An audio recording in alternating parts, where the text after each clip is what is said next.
เด้อปีฟ้าปีใหม่เลยเด้อทุกคนเลยก็ได้สิ่งดีๆเข้ามาในชีวิตเด้อเนาะ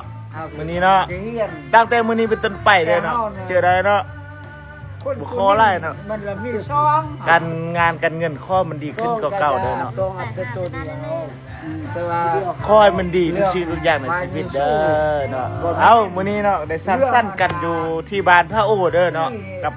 ลูกกับเมียแล้วก็พ่อแม่เนาะเอ้า คือความไว้สู้ โยเบิ่งกล้องนะแม่เบิ่งกล้องนะแม่เด้อเอ้า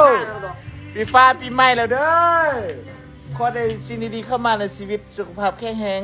เอามีโชคมีลาภหาเงิน เอ้ย ลำรวยลำรวยอาชีพรวยมือ เอาเนาะที่ค้าแล้วก็บ่ได้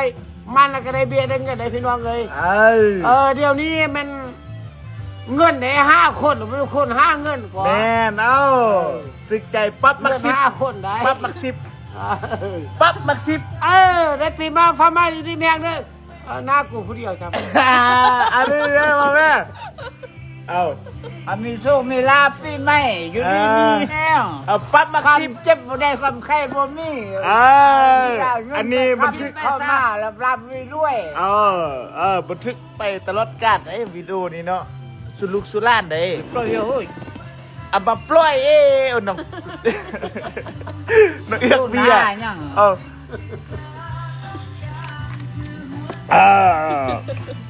อันนี้กระเนะนะอันนี้คำว่า